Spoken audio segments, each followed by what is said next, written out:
I don't understand how the fantasy works in here, if I'm being honest. That one smells like pear drops. I love that.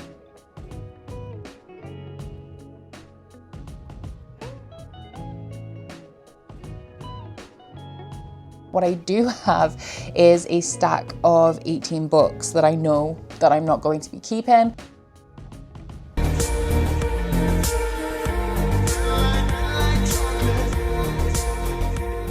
So this weekend I am booked and busy, quite literally actually, because I have a 24-hour readathon with the upper tiers of my Patreon, and I also have a bunch of other stuff that I would like to get done. So to kick us off, the first thing that I need to tackle is to decide what it is I'm actually going to be reading this weekend. The readathon starts tomorrow at 6 p.m, so I have a little bit of time to figure it out.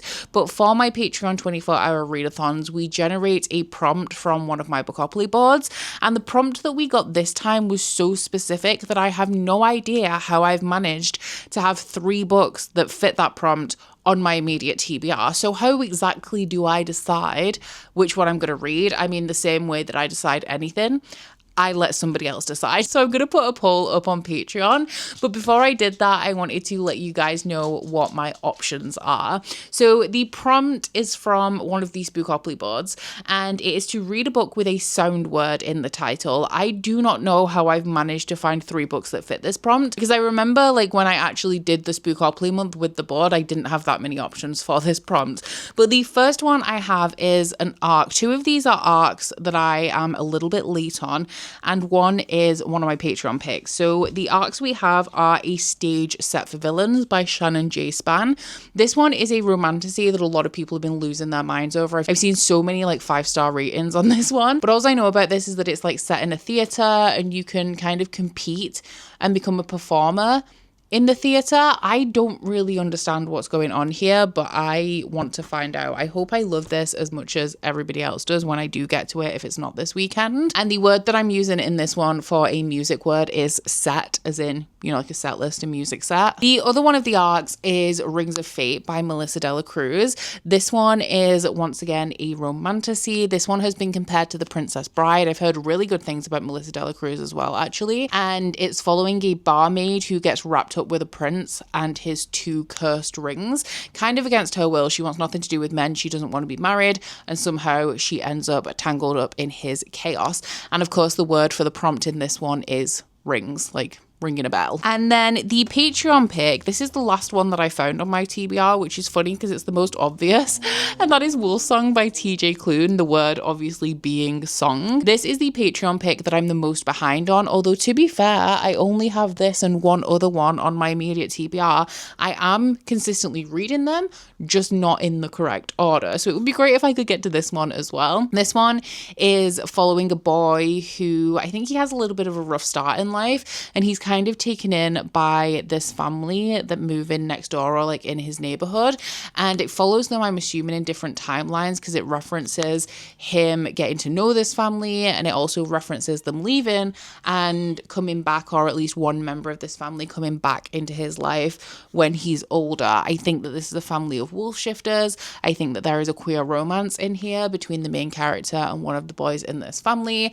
I've enjoyed TJ Klune before, but his more like cozy fantasy style stories, so I don't know how I'm going to feel about this one, especially because I don't love wolves, but I'm excited to find out. So I'm going to throw all of these on a poll, and I will get back to you when we have a winner so I can start reading. So I'm in my first iced coffee of the year, except it isn't iced, it's kind of lukewarm, which isn't great, but I mean, I'm still going to drink it because I don't like waste, and also I need to be caffeinated to get through my day. My first step in the day is coffee, which I know isn't great. You're supposed to eat before you drink coffee, but I'm doing my best over here, guys. I just need my 10 to 15 minutes with a coffee to set me up and give me some motivation to tackle the day. My actual first pot of call today is that I'm going to get a workout in so that it's out of the way and done, and then I can go get a shower, wash my hair, and stop looking like so much of a scarecrow.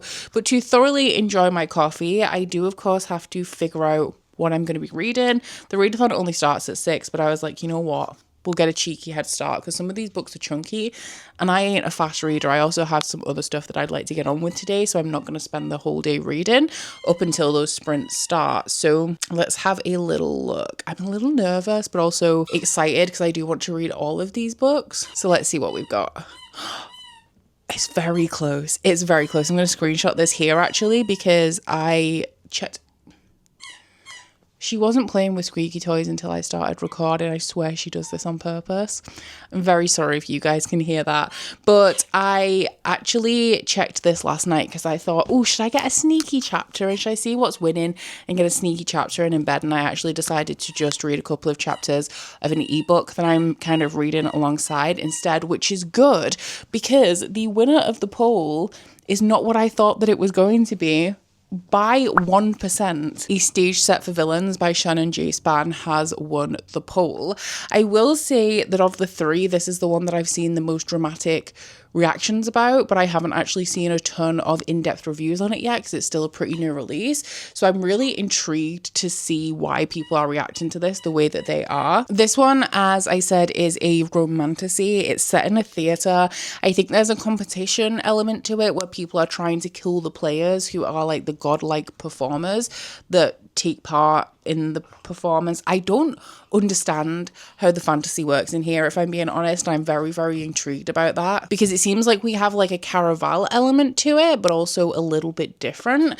And we also have a character who is cursed and she has infiltrated the performance. Yeah, to try and find a way to break the curse. So I'm very intrigued. I'm only going to read a couple of chapters now, just while I finish my coffee, and I'm going to get on with some other stuff. But hopefully, I mean, this isn't the smallest book. That's also why I wanted to do this vlog this weekend, because I have a good almost 12 hours of sprints ahead of me. So it's a 511 page book, so not small, but hopefully because I have all evening today and all tomorrow daytime to read, I'll manage to get through this one before the end of the weekend.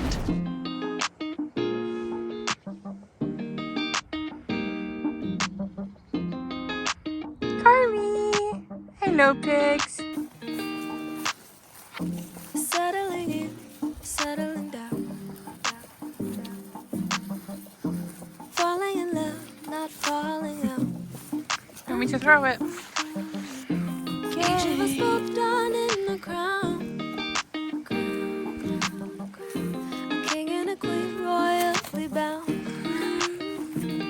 Yeah. Both called it from the beginning. Called it. Knew that the right to That all took be me a little bit longer than I expected because after my workout we decided to go take Kami for a long walk across the farm fields, which was beautiful. The weather is so nice today. I'm actually not usually a fan of spring, because the weather's just like so volatile, and it's not volatile in a nice way that it is in autumn. Like, I find the rainy days in spring really miserable, whereas in autumn I can find them quite refreshing and atmospheric. But I'm just loving the sunshine that we're getting at the moment. So we took her for a long walk, and then I had a couple of errands to run in town, and then we showered together because she was a muddy girl. She is a typical Labrador in the sense that she loves water, and she found a couple of muddy puddles, and not only did she stand in them, she then splashed it all up around her body and like rolled her face through them. She was not a clean dog. So we sorted that out, and now I have my liquid IV. I've been to Boots today to pick up a click and collect order, and for all my girlies in the UK who did not know, we now have sugar-free liquid IV in the UK as well, which I think is pretty new. We don't have all of the like selection of flavour that people in the US have. I know there's like different brands, but personally I've only ever had liquid IV, and I've been trying out all of the new flavors, but I noticed that they have the sugar-free white peach, and also, is it mango and passion fruit or mango and pineapple?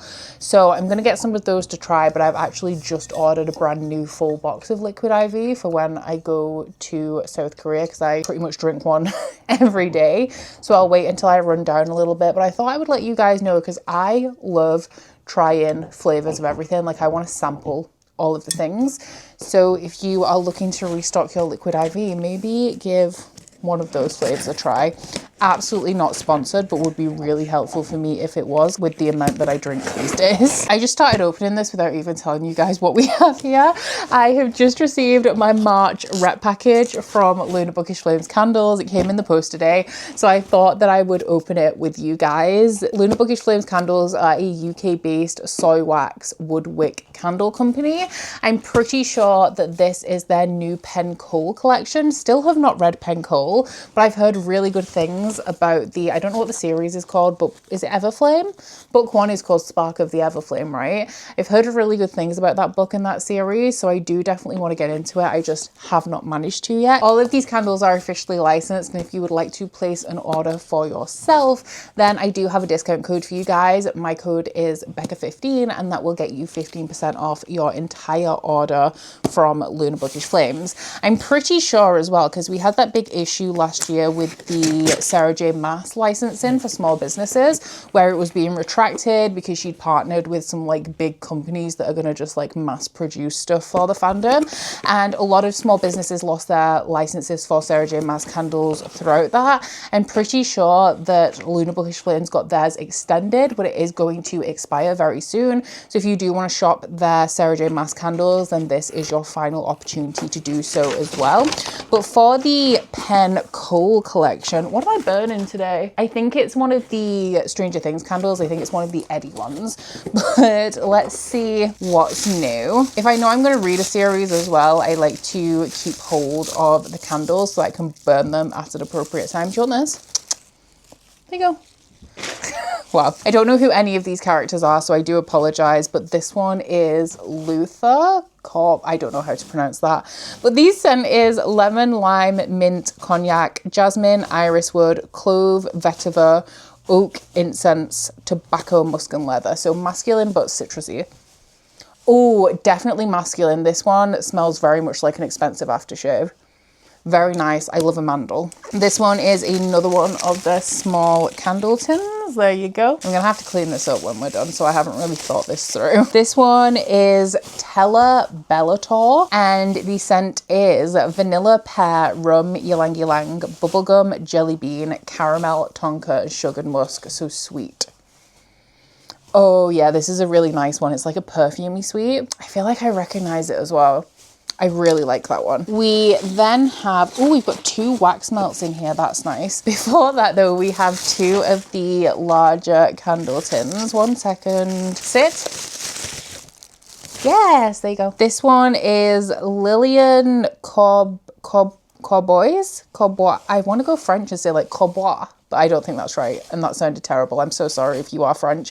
But the scent on this one is apple, pear, peach, sparkling lemon, jasmine blossom, violet, vanilla, and musk. Ooh, that one smells like pear drops. I love that. So far, a great selection of scents. I'm having an amazing time. The other large candle tin, which as always, I'll show you the small one against the larger one so you guys can see the size difference on them. This one is called, it must be a quote, it says, "Let me die with the taste of you on my lips." Hello. And it is cardamom, neroli, violet, amber, cedar, sandalwood, and patchouli. I do like sandalwood. Oh, this one is, I want to say it's like a herbal incensey kind of scent. It's really rich. Next up, we have 2, what I'm going to assume are wax melts. She is just sat patiently waiting for more paper to tear up. Mommy. There you go. This is what Curtis does if she sits in his office. He just gives her cardboard to recycle until she's tired. The first of the wax melts is DM Bellator. And this one is oud, patchouli, sandalwood, amber, and leather. Oh, this one's a little bit more subtle, but it definitely has like an element of like a rich masculine scent. That's nice. That's quite a nice subtle scent. The second wax melt is Lily and Tella, and the scent is candy floss, raspberry, bubblegum, banana, pear, and lemon buttercream. It's sweet, and it's a very fruity sweet, but I think it has quite a bit of sharpness from the lemon. And then finally, we just have 2 of the candle jars. These ones last forever. This one is Sarai, And the scent is myrtle, lavender, orange, lemon, rosemary, mandarin, bergamot, pittosporum, neroli, jasmine, orange flower, angelica, ambrette, and amber. Oh, we got a lot going on here. Oh, this one is a little bit incensey again, but a little bit more sharp. And then finally, the last candle is, oh, why does everybody have this name that I can't pronounce? Alex is her first name, I think. And it says rose, peach, apple, bergamot, tuberose, jasmine, magnolia, woods, amber, vanilla, and musk. Nice blue glitter. This one's very floral, but it's like a super light, clean floral. Has it got jasmine in? Yeah, jasmine, for sure I can smell. And also the lightness of things like magnolia and tuberose as well. So thank you so much to Manos at Luna Bookish Flames Candles for sending all of these my way. My favorite of this bunch, I want to say, is it Lillian? It might be Lillian. I said that was a pear drop scent. It is a pear drop meets snow fairy kind of fragrance, I think. Oh, and I like that one as well. I think it's these two that are my favorite. This one is the pear drop snow fairy type, and this one is the like perfumey sweet. I do like, because these actually perfectly sum up two of my favorite scent types. The only thing that's missing is like a really strong sweet vanilla. I like a ambery vanilla-y perfume. I like a fruity, especially pear drops. I love the smell of pear drops. I think it's nostalgic for me. And I also like things like a vanilla buttercream or a cinnamon or a vanilla pumpkin or something like that. So if you guys are interested in picking any of these up, if we have any pen coal fans, the link to Luna Bookish Flames Candles website and their social media will be in my description box, along with my discount code, which is Becca15. And now we're going to tidy up, aren't we? Yes. I think that it's finally time for the romance shelves to go back up. One, because they just need to. If you watched last week's vlog, I do not have an update on the bathroom. I did chase them up actually, and they said they'd get back to me either that day or the day after.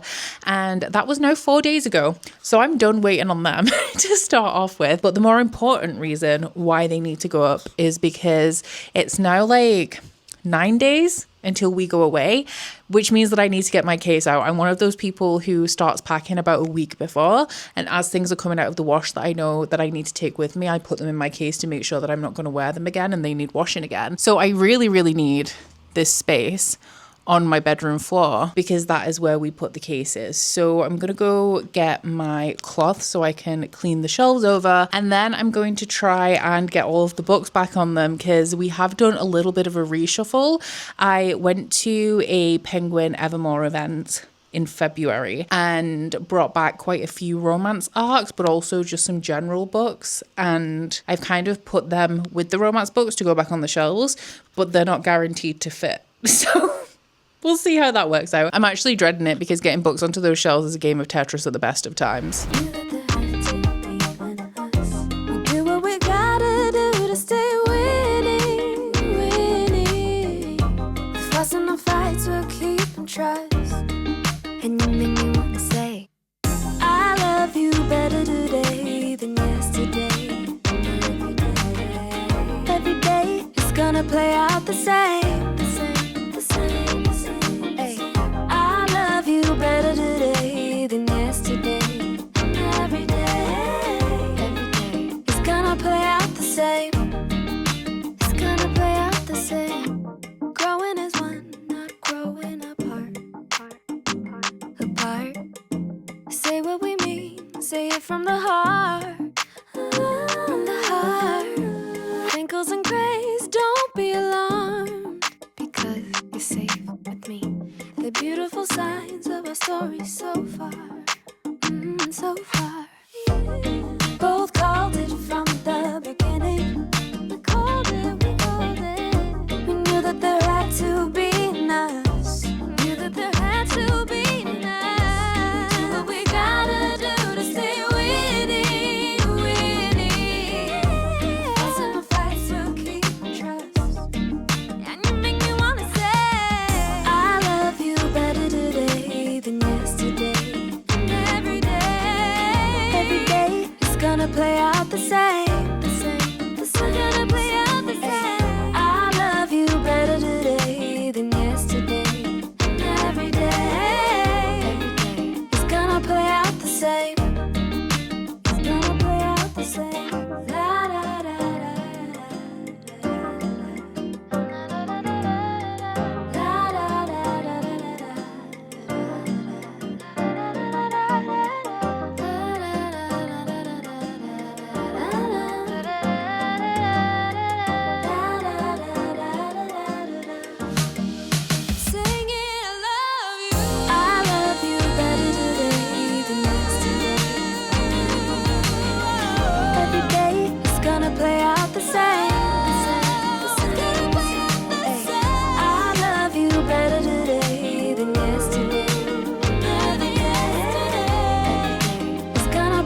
today. It's gonna play out the same. I love you, babe. I just wrapped up this evening's sprints and I feel like I've done pretty well. I've just hit the end of Act 1, which is about 150 pages into this, which doesn't leave me confident that I'm going to be able to finish this by the end of the 24 hours. But for me, somebody who really struggles to sit for extended periods of time and read, I feel like I've done a pretty good job. So now that I'm a substantial way through this book, I feel like I can give you a little bit of information on it. It did immediately draw me in the prologue. It actually has a pre-prologue. The way that this book is formatted very much goes along with the theming of theatre that we have throughout this book. So the pre-prologue is an overture, then we have a prologue, then we have Act 1. Somewhere throughout here as well, I'm pretty sure we have an intermission. And something that's really interesting actually is that the dialogue on page is written like a script. So you have the name of the character and then what they say when our character gets to the playhouse and meets the players within the play. This feels very much to me like The Hunger Games meets Caraval. We are set in this world that's divided by a wall, and there are these players who are performers and they feed off audience worship. So the more that people enjoy their performances and become obsessed with them, the more they get out of that, and that is what sustains them. And this has caused a lot of problems in the world because they also have an element of compulsion to them. And so there was a wall created to keep the players in the south of the world for 500 years. But that 500 years is now coming to an end. And our main character, Riven, has been cursed by one of the players. So when she was a child, she encountered one of the players when she was going to get a mark that would protect her from their compulsion, because that is something that the people in the north of this realm often get because they are not people that support this playhouse. And she's approached, this is like the overture, it's like the first 5 pages of the book, but she's approached by one of the players who tries to compel her to go with her. And our main character kind of gets her wits about her and she slashes this woman or stabs her hand with a knife made out of the only material that can harm them. And some of the player's blood drips onto her and is absorbed onto her skin. And from that moment on, she is ill constantly. She never feels well. She is constantly in pain. If she is hurt, if she's bruised, if she's cut, she doesn't heal properly. She doesn't really take nourishment from food. She can't gain any muscle. Like, her face is really sunken and sallow. And she's getting to a point 10 years on from this where she is going to die. And so she's desperate. She's supposed to be attending this academy, which has been her dream, and her brother stops her because he doesn't think that she's well enough. And this coincides with the end of this 500-year peace treaty between the players and I'm assuming it's like the north of the land or the government of the land. And so she, when she finds this out from her brother, she follows him out and she ends up set upon by this group of people who are trying to hurt her. And the playmaster or the director of the playhouse comes out and he like puts a stop to that. So he invites her inside, and this is when the casting call is taking place, which is essentially an invitation to invite the revelers, who are the people who adore and worship the players, to come into the playhouse and audition to become the next players. So each of the players picks one, kind of like an apprentice, and they are their almost champion as they go through this series of trials or tests where they learn the arts of the playhouse and they fight each other, and there will be one remaining who then has to challenge their mentor.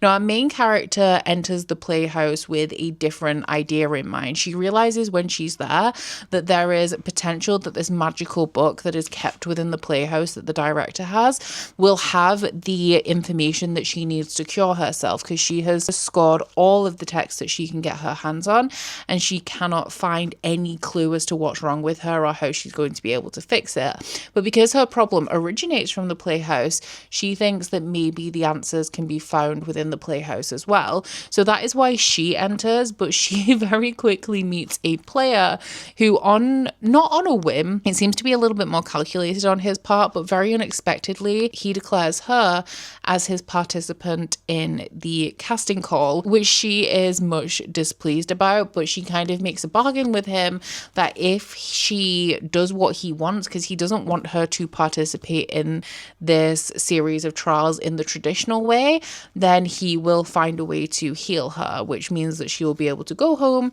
and attend the academy that she wants to and live her life as she wishes. So the setting of the place where our main character originally lives is what reminded me of the Hunger Games. The way that they're kind of living, a lot of people, not them because they're kind of rebelling against them, but a lot of people are living in servitude to these people who live a much more extravagant and comfortable lifestyle. And the way that she's treated because of this curse that she has and the way that people fear the players so much reminds me a lot of the attitude that people in like District 12 have regarding the capital in comparison to what some of the more affluent districts of Panem have, who have like a bit of a closer relationship with the capital and therefore live better lives. The caravel element of this is of course coming from the playhouse.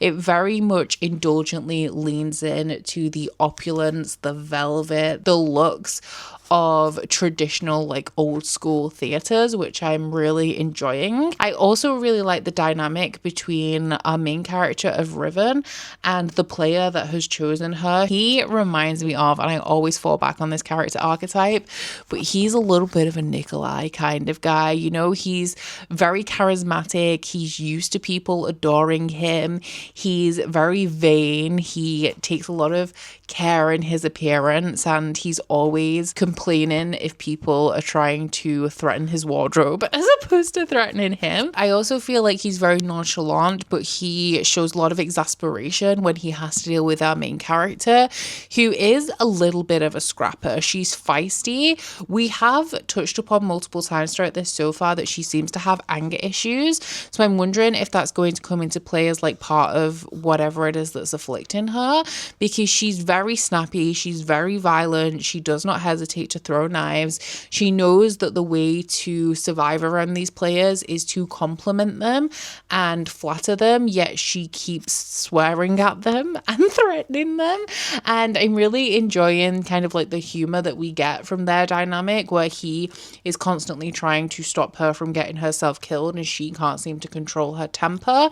The only thing that's potentially going to lose me in this book is the magic, because they're called the deathless arts, which is what they practice, but the way that they're executed, we're getting a little bit of an explanation at this moment into one of the particular deathless arts, and I feel like it is going to be a little on the intangible, a little on the whimsical front for me, because everything that they do leans into the art of performance. Like, none of it is necessarily real, and we do have an element of the deathless arts that is solely illusion, but all of it is in servitude to the performance, so none of it is really real. It's about utilizing the magic to enhance the performance, which is essentially trickery, if that makes sense. So we will see how that plays out in the rest of this book. I do think that this is pretty compulsively readable at this point though. I will say though that the writing, it's not bad, it's not terrible, like I'm enjoying it, but I will say I'm not reading this for the writing. In tone, it's pretty similar to a bunch of different books like within this genre, but it is the characters and the storyline and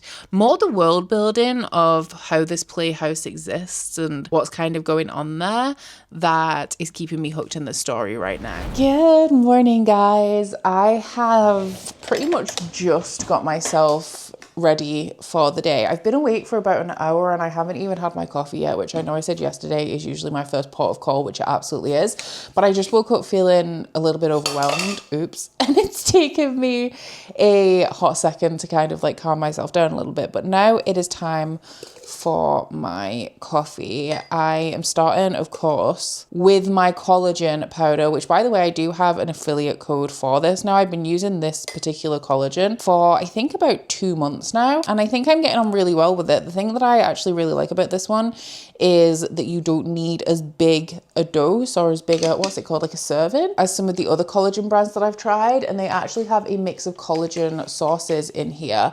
I think they have both bovine and also also, is it like algae collagen sources, which I didn't know when I started taking collagen. I've only been taking it for about 6 months now. I didn't know that all of these different things contributed to different things, but apparently you need like a mix of different collagen sources to target the different things like hair, joints, skin. And this has a mix in. So it is Elevate. This is the little packet that it comes in. And I do have a discount code, an affiliate code for you guys, which is BeccaBumxx. And that code, I'm pretty sure, will get you 15% off if you want to give this brand a try. But I just followed that up with 2 pumps of vanilla syrup. And my pod for the day, definitely not doing ice today after the travesty of yesterday. We're going for roasted hazelnut, which is actually consistently my favorite Nespresso pod. So I am going to drink my coffee while I proof the video that is supposed to go up today, but I actually at this point don't know if it is, which I think is contributing to why I'm feeling a little bit overwhelmed.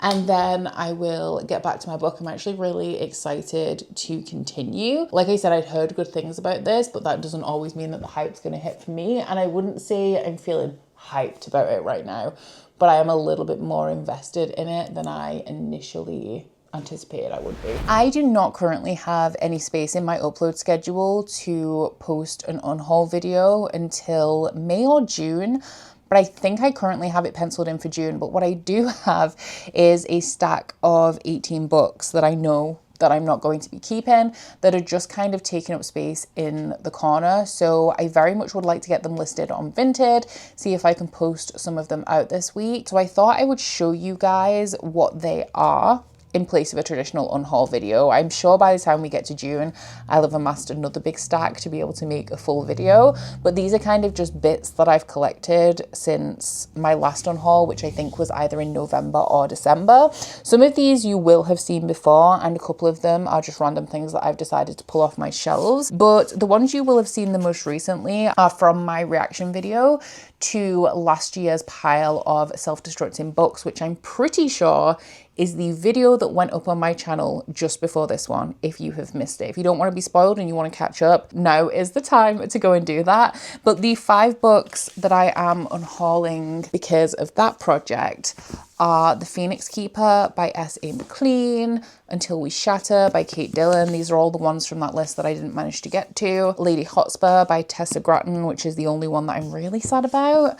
The Principle of Moments by Esme Jakimi Pearson, and also The City of Dusk by Tara Sim. If you remember at the beginning of the year, I said I was no longer interested in forcing myself to give books a try if I'm not excited about picking them up. So there are a couple of books that I've pulled off my shelves that contain something in them that I don't traditionally enjoy. So I've decided that we're just not going to be attempting those. The first 2 are books by Sarah Penner. These are both set in the Victorian time period. I know this one is for sure set in England. I'm not too sure about this one, but I'd heard some relatively good things about this, but I think it was just early like release buzz. And since then I haven't really heard anyone speak about it. So it's not like it's a standout Victorian story that I feel like I need to pick up. And both of these, they're like Victorian mysteries, I think, with a fantastical element, which is not something I often reach for. And in that same vein, I have finally decided to say goodbye to the Chorus of Dragons series by Jen Lyons. I read the first 3 books in this series, loved book 1, heavily disliked book 2, thought book 3 was okay. Jen Lyons' writing style and world building and execution does not work for me. I don't know whether it's the same across all of their books, but in this series, it is far too chaotic, far too convoluted, far too complex for the sake of being complex and in a silly, goofy kind of way, that it often frustrates me when I'm reading. So even though I love how these look on my shelves, and I didn't mind my reading experience of The Memory of Souls, the thought of picking up, what's book number 4? The House of Always, does not spark any kind of joy in me at all. So I finally decided to bite the bullet and say goodbye to those. I also have a couple of duplicates that I received because I did a collab recently with Wordery, who launched their new website, and they sent me a box of recommendations based on books that I've enjoyed in the past. Obviously, I have read quite a lot across the sci-fi and fantasy genre. They did a really good job because I have really enjoyed both of these series, but I have already read them and I do already own them. So I'm going to be unhauling my duplicate editions of The Long Way to a Small Angry Planet and also Jade City by Fonda Lee. And then one book that I've read recently just from my general TBR that I won't be keeping is The Shadow of the Wind by Carlos Ruiz-Zafón. This one I think I read in February, so if you want my thoughts, it's in my February wrap-up. It's a literary thriller and I really enjoyed it. There were things that I didn't like about it. Overall, when we got to the end, I really liked the way that the author brought it together, but I don't think I'm going to pursue this series, and I also don't need to keep this copy. And then the rest of them are all from Shelve It or Scrap It. I'm surprised that this is actually all I have from Shelve It or Scrap It. I do have Operation Bounce House, which is currently in my cart ready for my wrap up. But aside from that, from the episode before last, we have Quicksilver and the Book of Azrael. This one I kind of enjoyed, but I have no desire to keep it in hardback. This one was very disappointing to me. And then from the more recent episode that I filmed, I have my Cassandra Clare Swordcatcher series. I'm going to be keeping hold of these just for, I think, about a week or so because I need to reference them in a different video. But this one, Sandra from Got a Thing for Things asked me if I could send it her way, so I'm going to be doing that. And then I also have the Fairy Loot editions of book 1 and 2. So I don't know if I'll get to it today. If not, maybe I'll have time tomorrow while I'm exporting some videos to get these listed on Vinted, but it would be very, very helpful for me if I could do that because the piles in the corner of my room of all of the stuff that I'm not keeping are getting a little bit overwhelming. So that's definitely going to be on my to-do list over the next couple of days.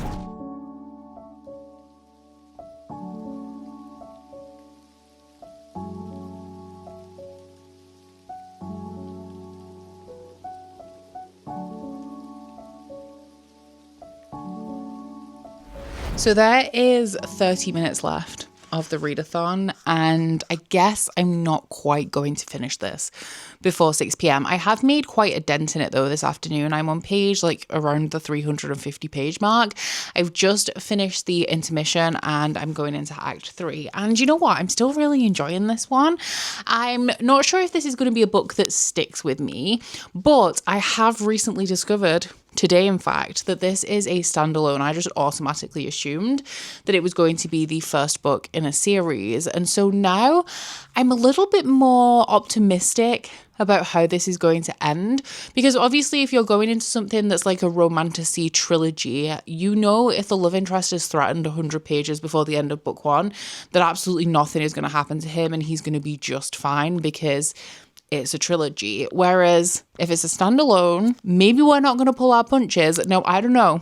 I don't know for sure, but I'm hoping for a bit of a dynamic ending from this one. I have heard that it has a couple of twists and turns, and when I was getting towards the end of the intermission, we definitely had an uptick in the stakes, which intrigued me a little bit more. I think the thing that I'm enjoying the most about this is the dominant player that we follow, who is the lead player, which is Jude. I love his character. He actually reminds me a little bit of a slightly more flamboyant Cassius. And I really like what his level of extravagance and sarcasm adds to the story, and also especially to the humor of this one, like I said as well, paired with how feisty the main character can be.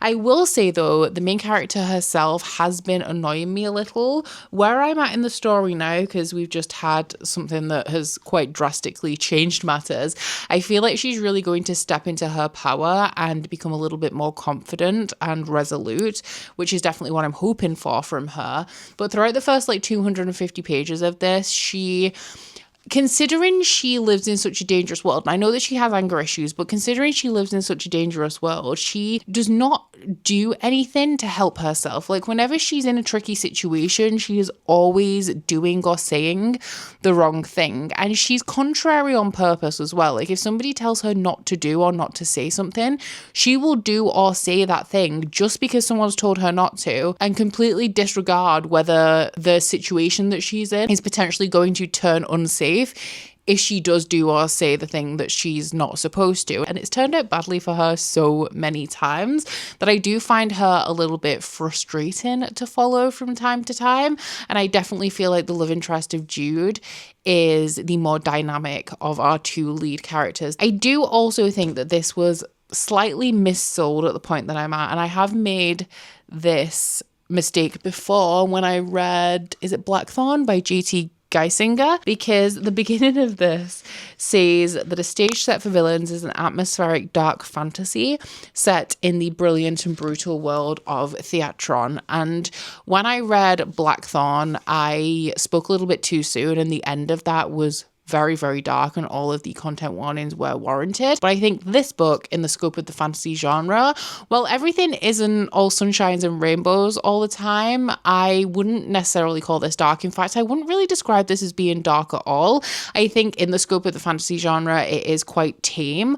While we do have some eerier elements and more sinister elements, and also we speak of things like torture occasionally, I do think that on the scale of darkness in fantasy, it's not really up there, you know? And in terms of the atmosphere, I would like a little bit more from this, if I'm being honest. I think with the theatre setting, and especially the way it leans into the atmosphere and allure of the theatre when it was in its height, I think it has opportunity for a really rich atmosphere, especially because we're delving into some of those darker elements that I have seen portrayed in some different mediums. This actually reminds me of a specific episode of Angel where they are in a theatre, and I can't remember whether it's a ghost, but they end up kind of taking on the roles of the actors and playing out things that maybe their character would like to but would never admit to. So I feel like this is channeling that kind of vibe,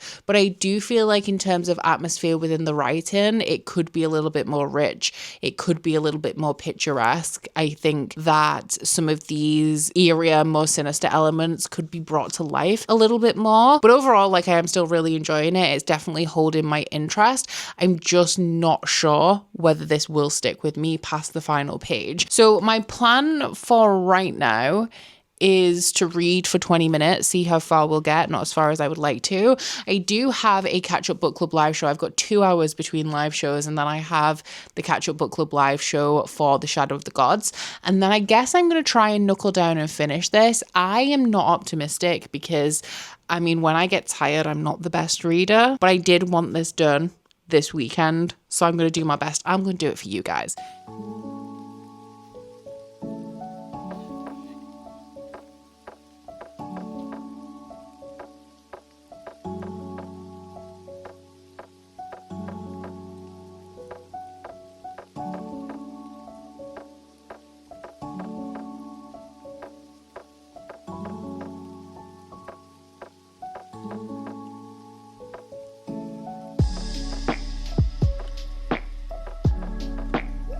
So last night I did indeed manage to finish a stage set for villains, but before I bring you guys my final thoughts on this one, I did want to let you know that I have just launched my newest Trover trip to India. So if you guys are unfamiliar with Trover trip in general, they are group trips that are hosted by community leaders where you guys can essentially book to join me on an adventure. This one in particular being to India. So this is going to be the 5th Trover trip I've hosted, with the 4th one coming up for me very, very soon to South Korea. And I'm particularly excited about this itinerary because I have wanted to go to India for a while now, but it is a very busy country full of hustle and bustle.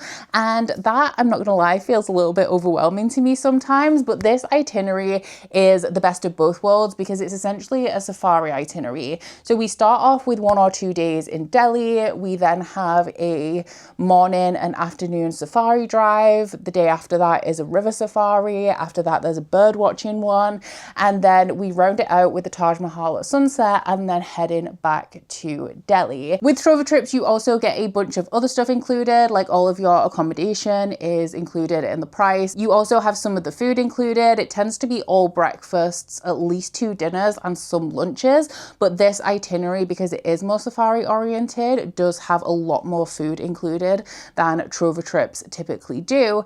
And I feel like we've worked out a really reasonable price for this trip, especially considering that it is safari oriented. And the only really important thing that isn't included within the Trover trip cost are international flights. So if this sounds interesting to you, I will put a link to the itinerary where you can book your place if you so choose and join me on this Indian safari adventure from the 21st of October to the 28th. I do also know that this is an opportunity that not everybody is going to be able to take me up on, but I did want to thank all of you guys for continuing to support my channel, which makes opportunities like this possible. And that link as well, I'm going to be leaving down there throughout all of my videos up until I think booking closes towards the end of August. So if you need a little time to think about it, then don't worry. There are 10 early bird spots. Obviously, at the time that you're seeing this video, the trip has been live for a couple of days, so I can't confirm how many of those are still available, but there are 20 spots in total, so I don't really anticipate, fingers crossed, it's selling out immediately if you need a little time to think about it. But in terms of the book, which I did finish, I first want to say that I really, really liked the plot twist in this. I did not see it coming, which can be unusual for me, and I was going to come here at some point to talk to you guys about the inconsistencies I was finding within the dialogue, but then we got to that plot twist and honestly it all made sense. So I did really appreciate that from Shannon Span, because I don't feel like at this point, having read so much fantasy, I don't feel like I am often taken by surprise. However, I do think that this book continues on for 75 to 100 pages too long after that reveal. I feel like that needs to come. Not necessarily that the reveal needs to come later in the book, but the end of the book did not need to be as long after the reveal. I feel like we could have wrapped it up a lot more quickly, kind of like running on the momentum and the shock of that reveal and bringing it to a more dramatic close. However, I did find the end of this to be very strung and drawn out. There were elements of it that were quite repetitive, and at such a late stage of this story, I did feel like some of that was a little bit unnecessary. I will also say as well that this is not a romantasy. It is a fantasy with a quite prominent romance subplot, but the romance in here, while I would say it is a driving force for at least two of our characters, I wouldn't say it's anywhere near dominant enough to consider this book to be a romantasy. So overall, I ended up giving this one 3.5 stars, which, considering I really enjoyed the plot twist, I feel like I'm being really harsh with this one. But I do also think that recently I've been giving out 4-star ratings a little too easily. Like when I've sat with a book and it's been a couple of weeks, I'm realizing that I gave something 4 stars that has had pretty much no impact on my life and that I've forgotten about quite quickly. So I am kind of, I guess, being quite conscious of that. And I'm doing this thing that I've always done where I used to have 3 stars, meaning it was okay. And then I realized that maybe that's something I should use 2 stars for, and I should give 3 stars to books that I enjoy but aren't impactful. And over time, I feel like it's slipped a little bit. So I am being a little bit too generous in my ratings. And this one for me, while it was definitely enjoyable, I loved the plotting in here. I just feel like it was a little bit too long-winded. And while I do think that the plot twist, the world, the magic, the fact that this is a standalone all set it apart from similar books of its genre, I feel like aside from those elements, like the characters and the way this story played out, were not outside the realm of what is very typical and very ordinary for this genre. And the more that I read, especially of newer releases, the more that I realize that I am looking for things that stand out, not things that are enjoyable and very reminiscent of other things that I've enjoyed. And this one had a couple of elements that I thought stood out, but the overwhelm and I think bulk and the theme and the direction of this story were 100% not something that I haven't read before. So that does bring us to the end of this very bookish weekend vlog. I do hope that you have enjoyed this one. It was honestly really productive to prioritize all of these book related things that I had to get done that I was maybe pushing off in favor of things that were, I don't know, maybe a little bit more pressing. And I feel like filming this vlog and prioritizing those bookish activities has actually worked really well for clearing through that little backlog of tasks that needed to be done. And I've also finally read one of the more exciting arcs that I had on my TBR. So next week's vlog is going to be a regular weekly reading vlog, very much trip prepping for South Korea, setting my TBR for the trip and getting all my ducks in a row so that I can have a nice, relaxing, stress-free trip. So do stay tuned for that if you are at all interested. But aside from that, guys, I do hope you've enjoyed this vlog if you've made it this far. If you have, please don't forget to like if you liked it and subscribe if you wanna and I'll see you guys next week. Bye. Oh, you bite your friend like chocolate. You say you're go and nobody knows, with guns hidden under our petticoats. We're never gonna quit it, no, we're never gonna quit it, no.